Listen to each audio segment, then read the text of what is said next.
It's time for the Rick Smith Show. Now, here is the voice of the working class, Rick Smith. And welcome, brothers, sisters, working class heroes. This is the Rick Smith Show. Thanks so much for being here today on the big program. Lots to get to, lots to talk about. You know, Nikki Haley was really happy at 12:01 Tuesday morning as the good folks of Dixville, Knox, got out and voted the first bit of voting in New Hampshire. They do midnight voting, been doing it since 1960, and all 6 voters came out to vote, and all 6 of them voted for Nikki Haley. It was a sweep. It was 6-0. She won. She was winning. And, well, the rest of the day didn't go very well for her. As you know, look, everyone knew Trump was going to win, not by the knockout blow that happened in 2020 when he got 84% of the vote, or was it 94? I think it was 84.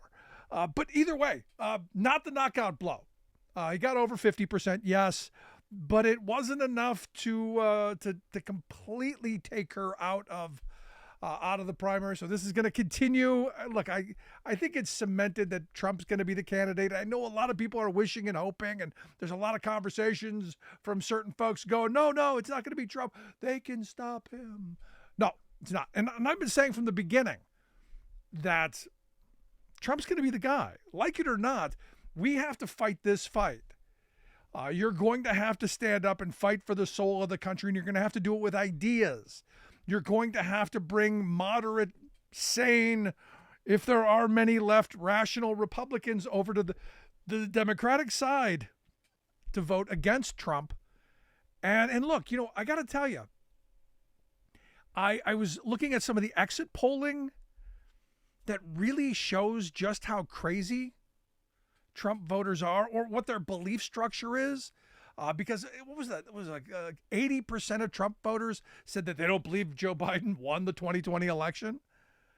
Whereas you go to the other side, the people who voted for Nikki Haley, it was the complete opposite.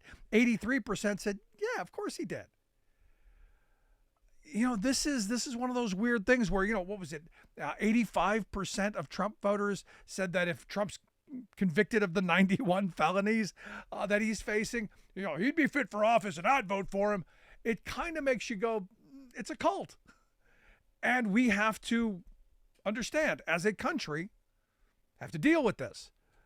Now, all of the sentiment, oh, it's low energy, it's all this. Look, this is important stuff. Now, understand, you know, Biden won the write-in side of it. There was never going to be a question of if Biden was going to win, even with people writing his name in.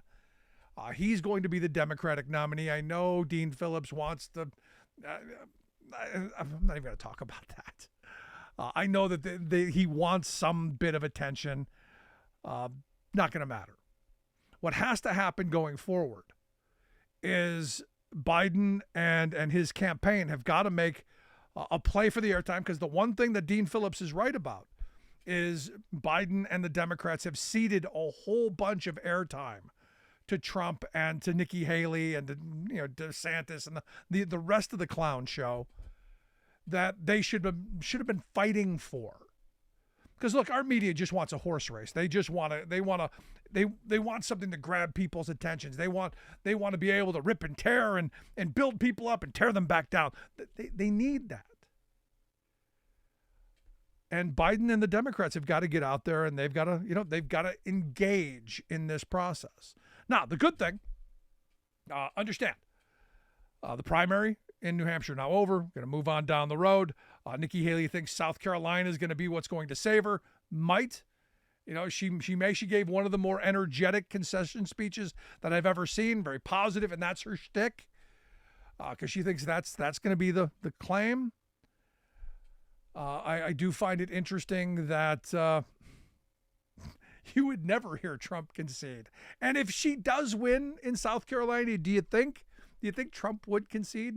The answer, no. Now, the good thing is there's some polling coming out of my state of Pennsylvania that gives me some hope.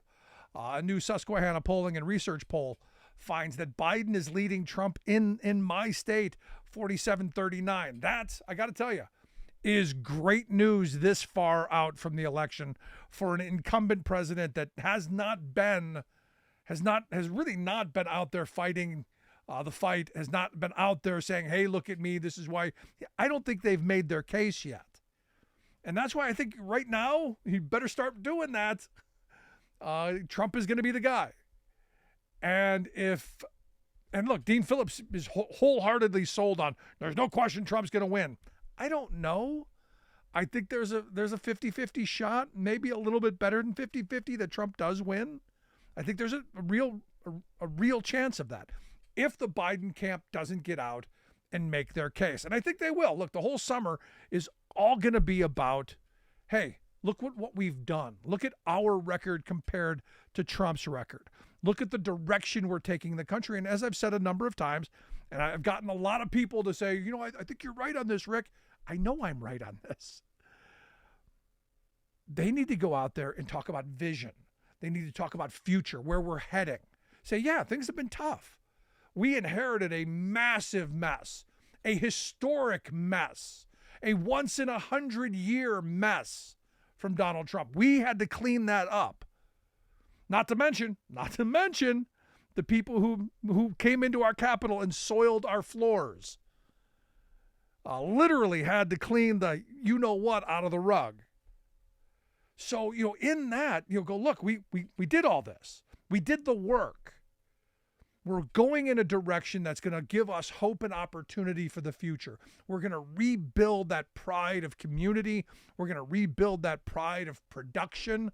We're going to rebuild that pride of having disposable income to be able to take vacations and put a second car in the driveway. And we've got to be talking in those economic terms of we are moving in that direction. We are out of this crisis. We are using good policy. We're using smart investments to build a future that is worthy of, well, our history. Think about it. After World War II, my grandparents and their generation came back from fighting fascism overseas to build the most prosperous, wealthiest working class in the history of humanity. And they did that by doing the things that Biden is moving us towards. The idea of domestic production for domestic consumption. Build stuff here, made in America, with American workers, American ingenuity, and build it here, sell it here, consume it here. And make sure that those jobs that are being produced are the kind of jobs that people can support a family on. Not McJobs where, hey, you can just get by. I mean, there's a lot of talk right now of propping up our billionaire class because look how wonderful and how smart they are. Thank goodness for our billionaires, or we'd all be broke. It's really quite ridiculous if you stop and think about it. But from this moment forward, they've got to get out and make that message. They've got to get out there and sell the fact that there is a good vision for the future. Because the narrative has been to this point, the economy's all bad, we're in the wrong direction. Ask any Trump voter. The sky is falling. Recession around every corner, right behind MS-13. And the illegal immigrants and all the other problems that they keep, fixating on and not ready to fix. The fact that we've got an immigration deal mostly kind of done in the Senate and it's going nowhere in the House. Because they understand the issue is more important than the solution. And that's a lot of this stuff. So for us, the voters, if we want better, we got to vote for better. And this idea, Donald Trump's listening to us. No, he's not. Donald Trump has told you what he's going to do. It's all about revenge and retribution. It's all about Trump 2025. Project 2025, all loyalty, patronage, and destruction of all of the things that Biden's done. Look, all the good stuff that Biden's done goes away if Trump becomes president. All those investments that we're making in manufacturing, all those historic investments we're making in infrastructure, that stuff stops. And they give all that money to the very wealthy. So we create a wealthier wealth class. Isn't that just great? So while everyone knew Trump was going to win New Hampshire, not a big surprise, not shocked by any stretch of the imagination, I got to tell you, it wasn't the knockout blow. It wasn't what I think they were hoping for, which tells me, again, Trump is beatable.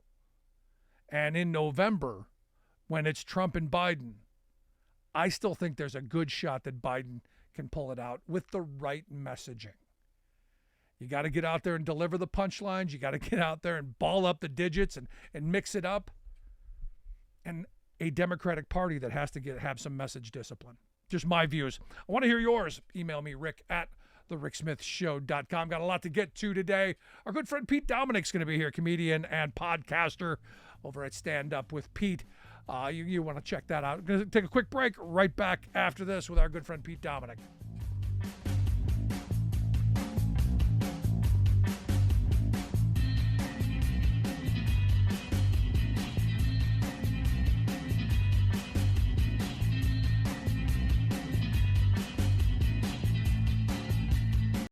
I've been driving buses for 5 years, and my day-to-day routine is I wake up a little earlier than most people. I get on a bus, I go out, I pick up some students and make sure they get to school nice and safe. Here in Fairbanks, Alaska, that can be a challenge because of the winter weather and the icy roads.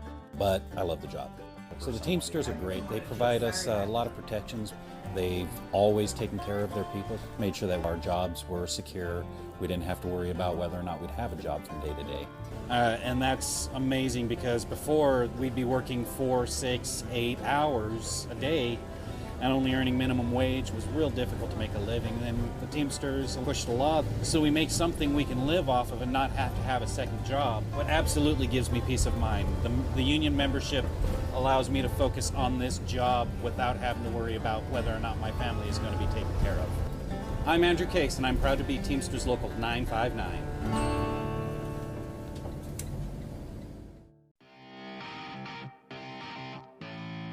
Welcome back to the Rick Smith Show. Now, here is Rick Smith. So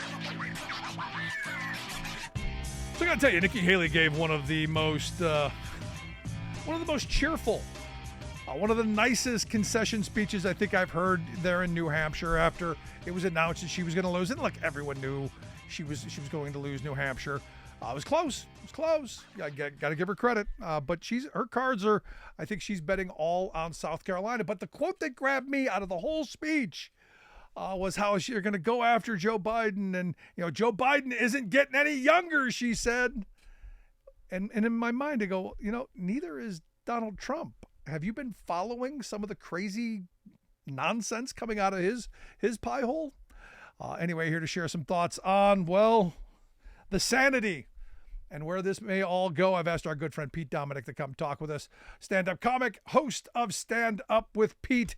You can find that at standupwithpetedominick.com. We'll get links out on social media. Pete, thanks for taking time for us. Thank you very much for having me, Rick. I've got a pie hole that works as well, and it is ready to rock. Let's go. So, look, I give Nikki Haley credit for the positivity thing. That's her gig. But conceded awful quickly, I thought. Early in the evening, very upbeat, very, hey, we're going to take on the world. But that comment, Joe Biden isn't getting any younger. I'm going, have you been paying attention to Trump? Did you see his explanation of missile defense? He doesn't seem to know what room he's in. It seems like media, mainstream media and a lot of other corporate media is starting to catch up with that concept. They can't ignore anymore. It's hard to ignore when someone is looking incoherent or disconnected or losing their cognitive abilities. And say whatever you want about Joe Biden, but you have to say whatever you want about Donald Trump too. You cannot deny that the dude is missing a step from where he was even back in 2016. I mean, there's just no denial of it. So I'm happy to see what, in at least my media intake, my perception, Rick, I don't know about yours, that people seem to be coming around to addressing the fact that Donald Trump, too, doesn't know he's alive. And I'm quoting Donald Trump when I say that. He said that about Joe Biden, which I actually thought was pretty funny. Donald Trump said, Joe Biden doesn't even know he's alive. And I just thought that was funny. Well, guess what? Donald Trump doesn't seem to know what state he's in or who the difference between Nikki Haley and Nancy Pelosi, and it's about 50 years. Yeah. No, I mean, it was interesting. That the quote you're talking about was quite interesting to me because even in that, it was BS. All debunked stuff that they keep throwing out. And look, yeah, he got Nancy Pelosi and Nikki Haley mixed up because they look so much alike. But even the punchline was BS. Yeah, yeah. I mean, I really do give people the benefit of doubt on misspeaking. As a stand-up comedian, as someone who has been on live radio for a long, long time, I say the wrong thing all the time. I misspeak all the time. We all do. There's simple mistakes that occur. But he said that 3 times in a row. And he just kept saying Nikki Haley instead of Nancy Pelosi. And that ain't the first time that Donald Trump has made those types of mistakes. And clearly he has lost a step. So, yeah, Nikki Haley talking about, that's always been her argument, that Donald Trump is the past and she's the future. That's how she's tried to present herself. But it's always been a ridiculous notion that she or anybody would be able to beat Donald Trump as well. I mean, I thought maybe a moment months back that maybe. But as soon as we saw these indictments not having an impact on his support, I think we realized that it was all baked in. That being said, Rick, I don't think Donald Trump has a chance. I'm one of those weird people. We can get into it, but I don't think that he has a chance, a prayer of winning in 2024. See, I disagree. I think he's got a better than even shot. If things continue the way they are and Biden and the Biden campaign don't get out and do the messaging and the things that they need to do, I don't think they've sold people on the vision for the future, which I think they have to do. But look, there was some good news here in Pennsylvania. The polling has Biden winning. Here, I think the more Trump speaks, the more he hurts himself in certain areas. That's why we play this game out. And I hope I'm wrong. I wasn't wrong in 2016, but I hope I'm wrong that Trump's not going to be the guy. Yeah, no, I mean, you may be right. And we both hope you're wrong about that. But I think that the indictments of Donald Trump, these court cases are going to continue to hobble him. I don't think they're going to help him. I don't think he's won any new support. I mean, does anybody out there know anybody who said, you know what, in 2020, I really didn't like Donald Trump after the insurrection. I really didn't like it. But you know what? Now he's got no new voters, Rick, and I think that's a huge issue. But I agree with that. I agree. He's not generating new voters. My problem is I fear Biden is losing enthusiasm and that the people will stay away, and that's where my concern. In a few key places, he will easily win the popular vote. But in a few key places, who knows? If you can hold the vote down in certain places here in Pennsylvania, Trump's got a shot. And that's what's concerning to me. And the thing I've always said is, Democrats fall in love, Republicans fall in line. Yeah. And Democrats need that sense of, I love this guy. We're going to get that excitement. Republicans all fall in line. Look at what's been going on over the last couple of weeks as, person after person is endorsing Trump. I'm waiting for Mike Pence to endorse Trump. Well, that is probably going to happen. I mean, he lives in the same empty barrel that people like Kevin McCarthy and Nancy Mace and Ted Cruz and Mike Lee and all of these people who Trump has attacked their father, their wife, their own integrity. They've DeSantis all in line. Of course, DeSantis most recently. He's the most recent one to kiss the ring. And before that, it was Vivek Ramaswamy, who then did the same thing. But of course, Mike Pence would be the worst of all of them. But could you possibly see him not falling in line? You can't, because he is an unprincipled person with zero moral clarity. And there's a lot of those Republicans. But I think, Rick, the thing that keeps me – there's an article going that a lot of people are linking to today by Sam Stein, who I think is a pretty smart guy. He's now over at Politico. It's titled, Donald Trump has a big problem ahead. A whole swath of Republican voters appear firmly committed to not voting for Trump in November. It's a pretty well-written, well-researched piece, and I think it matters. I think that there are a whole bunch of Republicans that are not going to vote for Donald Trump. Yeah, here in January. But as we get closer to November, as I've always said, I believe Republicans, my line is always the same. Democrats fall in love, Republicans fall in line. Hold on a second. I believe they will fall in line. If the economy were to get far worse somehow, that I think would be an issue. But it is only getting better. The stock market is breaking records, and Donald Trump is only going to get worse as these trials play out publicly. And so I don't see him winning any new people, and I see people coming not necessarily to Joe Biden, but to the fact that things are getting better, are better overall by a lot of metrics. So that's the hope. Yeah.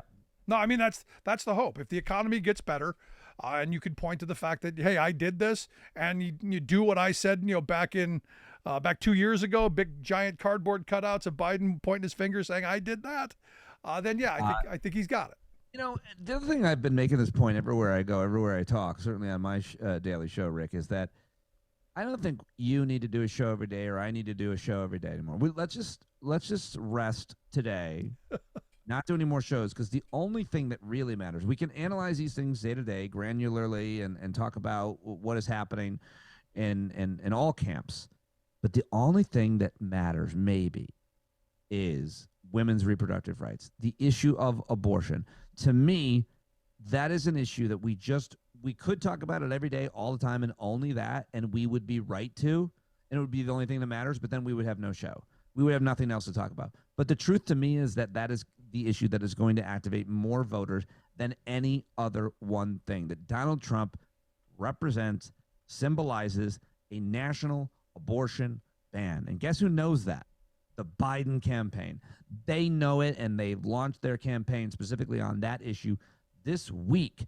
And in their statement last night, when the results came in New Hampshire, the Biden-Harris campaign statement was, tonight's results confirm Donald Trump has all but locked up the GOP nomination, and the election-denying, anti-freedom MAGA movement has completed its takeover of the Republican Party. Trump is offering Americans the same extreme agenda that has cost Republican elections election after election, promising to undermine American democracy, reward the wealthy on the backs of the middle class, and to ban abortion nationwide.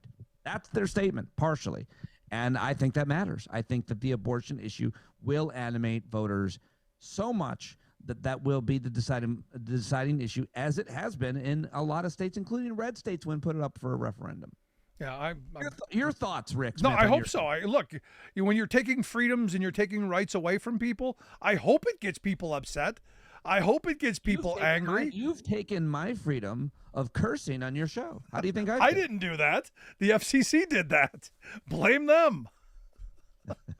I want you to be able to say whatever it is that comes out of your pie hole. But there are some people who think that's not the greatest thing. Darn it, Gersh, darn it, Rick Smith. I'm telling you, abortion's the issue, my friend. Yeah, well, it's one of the big issues, but I still think you have to sell people on vision for the future. And look, that's part of it, but I still think it comes back down to it. Maybe I grew up, during the 80s and 90s, where it's still the economy. I still think you got to sell people on vision and hope and change and steal some of the Obama stuff. I think that's where it's at. The vision for the future includes reproductive rights, includes families being able to support themselves with reasonable wage jobs, and communities having an identity of being able to manufacture things again. I just think that all plays into it. I do. It all does play into it, but I think that the rules have changed.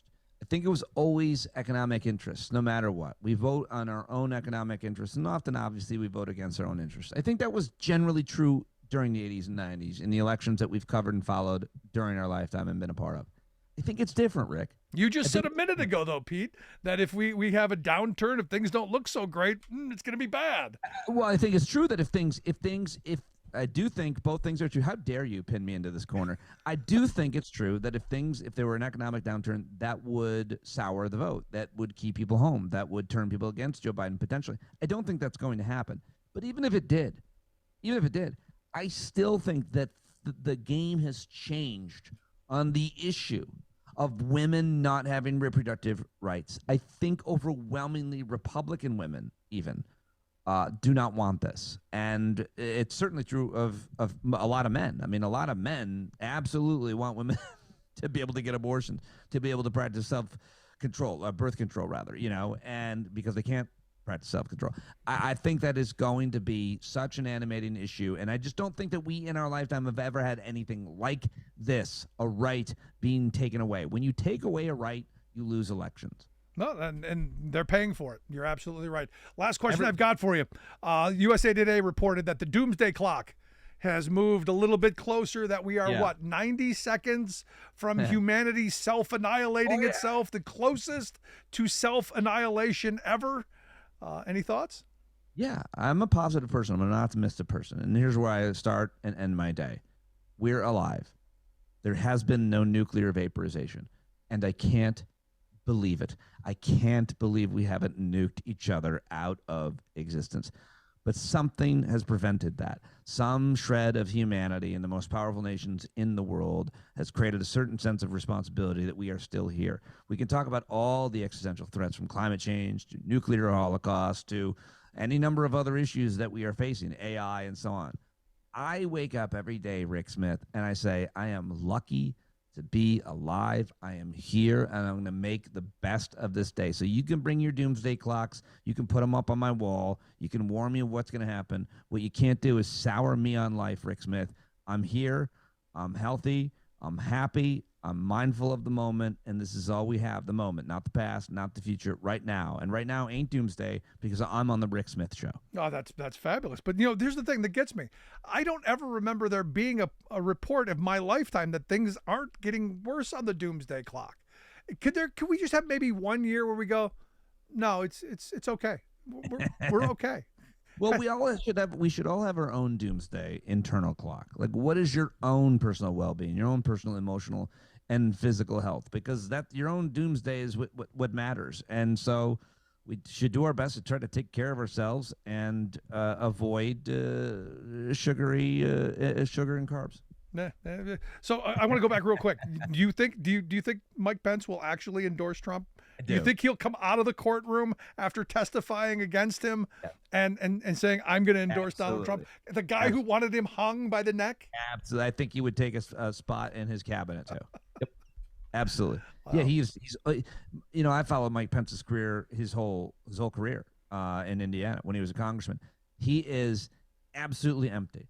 Even all his religious values are hypocritical and contradictory, as they often are. But I mean, the guy has always. He once wrote an op-ed arguing for the benefits of tobacco. There you go. Trying to debunk, so that's who he's always been. That's who he sadly will always be, a hollow barrel. There you go. Pete, I appreciate the time, brother. Always great. Always a pleasure. Thanks so much, our good friend Pete Dominick. For our Free Speech TV audience, thanks so much for tuning in. For our radio affiliates, we're going to take a quick break. Right back. Stick around.